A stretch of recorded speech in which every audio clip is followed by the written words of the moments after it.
Yo, what's going on, guys? It's your boy. Welcome to my mini movie review. I'm in a car. This is not normal. Typically, I do not do these videos in a car, but today I'm going to be doing something a little different since this movie is in theaters and I'm going to go see it in theaters the day of. I'm really excited to see it. So, what I want to do is I'm going to go into the movie, right? Watch the movie. I'm going to come out to my car, going to give my first initial review, and then tomorrow, after sleeping on it or whatever and thinking it over, I will do my full in-depth review. Tomorrow, it'll still be a part of this video, but I just want to give you guys a quick rundown for what to expect of this video. So I'll see you guys after I've seen the movie. Alrighty, so I just got done watching it. I got myself a whole ass movie tin. I was really excited. Usually I just get souvenir cups, but I saw that tin and I was like, you know, that's actually really cute, and I love the color purple. So I'm like, fuck that. I'm gonna get the whole thing because I was paying in cash and I wasn't paying with my card, which means money does not exist. If you're paying for something in cash, money doesn't matter. Anyways, not the point. So I do want to go ahead and address a spoiler warning from everything from here on out. If I'm going to be talking about a movie, there are chances that I'm going to say things that might impact your viewing experience if you're watching it for the first time. So if you have not seen it and you don't want to be spoiled, this is your warning, okay? Anything that I say from here on out potentially might have spoilers. Okay, so for my initial reaction, I'm going to kind of keep this brief as much as I can. I do want to go ahead and say that I think that it was a really good movie. I really enjoyed it. The cinematography was really good. The music in it was really good. I think that overall the acting was very good. There was a couple plot lines that I'm not entirely sure if I had problems getting into it, or I'm like, I might just be like a little iffy on it. I am gonna take my time and really think about it, because I know when you first see something for the first time and it's not what you're expecting, it kind of like throws off your feelings about it. But overall, I would say it was a really good movie.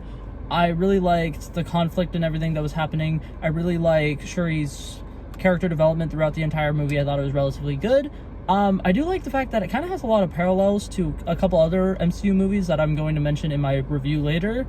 But overall, I think it was really good. I'm kind of glad I watched it in a smaller theater that was not as packed, because there were a couple of moments of silence throughout the film to kind of like mourn Chadwick Boseman and give like some honor to Chadwick Boseman, and it was kind of awkward a couple of times when that happened, and I could just like hear everybody around me, whether they were having like a conversation or they were like chewing loudly or something like that. It's like the entire theater went dead silent, and then you could just hear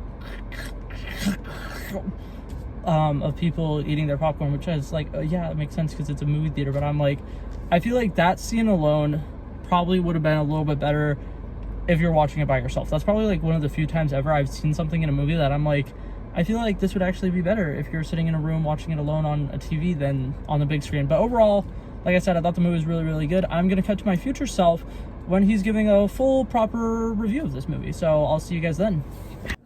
Okay, what's going on? So I've actually officially seen the movie twice now, because in the last couple day or whatever, I went to go watch it with my sister.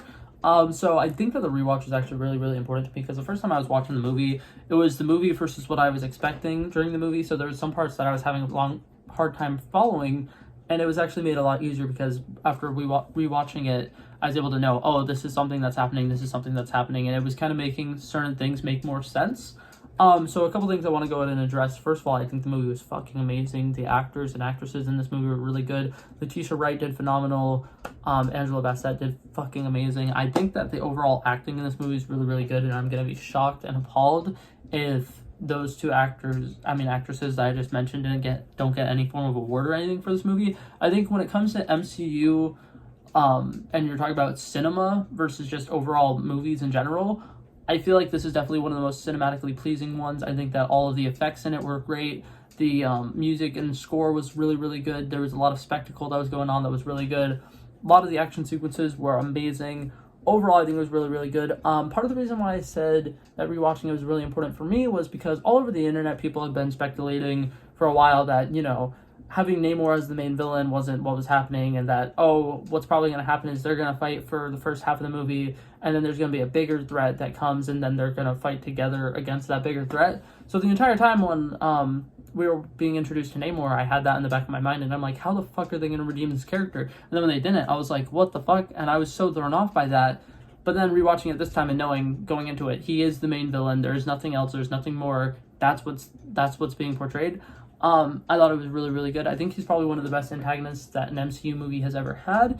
He's fueled by rage, which honestly, if you've seen the Black Adam movie that came out recently, this is what the Black Adam character should have been like. He should have been pissed off. He should have been wanting to watch the world burn. Instead, we got Dwayne Johnson kind of cracking jokes and just following a little kid's orders the entire movie, which pissed me off. So after watching this movie is phenomenal, and the rating for this movie goes up a lot. And then Black Adam, you just dropped like 17 points. After watching Namor and seeing how great Namor was and how good they did his character, I'm kind of like, wow, Black Adam, why didn't you do something like this? Come on, like, get your shit together. Overall, I do want to say that this movie was a beautiful tribute to Chadwick Boseman. I think that all the moments of silence in the film were really, really good. All the emotional beats really hit their mark, in my opinion. I think that this introduction of Riri Williams was phenomenal. She stole a lot of the scenes that she was in, and I was really, really excited about it. I'm actually really pumped for Ironheart now, because I already was like relatively excited for it, but this really sealed the deal for me. She was really, really funny, really, really cool. The parallels, I mentioned this earlier when I did my initial reaction. The parallels are really good. This movie does a great job paralleling T'Challa's character moral dilemma in the first movie and in Civil War as well. And the scene where they go to get Riri Williams really mirrors the scene where Tony Stark goes to get Peter in Civil War, which was really, really cool. And then I kind of like the fact that her overall moral character arc throughout this movie kind of went along with Black Panther's in Captain America Civil War, because he goes from vengeance, vengeance, vengeance. He's trying to kill this man because he thinks that this man killed his father, and he gets completely clouded by the revenge aspect. And Shuri, in the final act of this, is kind of being fueled by wanting to get revenge, and she's wanting to kill Namor to avenge her mother or whatever, and it's kind of like the same thing. They're both clouded by vengeance and wanting to get back at somebody else. And I think that the way they portrayed it was really, really good. Letitia Wright did an amazing job. The way that they had her person who she saw when she went into the ancestral planes be Eric Killmonger, that was really, really amazing when that happened. I was like, holy shit. And then the scene where it all goes up in flames was fucking amazing. And the way that fire is used symbolically in this movie was really, really good to me. And the way that they used the color white a lot as the color of mourning was really, really great. I love the fact that there was a lot of different languages in it. And I love the fact that the final battle ended in more of a like just moral agreement instead of it being like them killing Namor or whatever. Because it's kind of like in the first movie when T'Challa lets M'Baku live and he's like, yield, your people need you. That's kind of the vibes I was getting with Shuri not killing Namor. She was like, hey, your people need you alive. And Shuri is a great person, and I'm actually really amazed at how well they built her character. I feel like in the first movie that we saw her in, she probably would not have been able to take the lead role of a movie and really run with it and make it work. And in this movie, they fucking nailed it. Hit it out of the park. Ryan Coogler did really, really good. And overall, I'd say this movie was pretty damn near perfect. My final official rating for it is going to be a 96 out of 100. There were a couple things here and there that could have been changed, but for the most part, I feel like they did really, really good. And yeah, so that's it for this video, guys. Hopefully you guys enjoyed it. Hopefully if you guys have seen Black Panther Wakanda Forever, you want to comment below and tell me your thoughts on it as well. But that's it for this video, guys, and I'll see you guys in the next one. Peace out.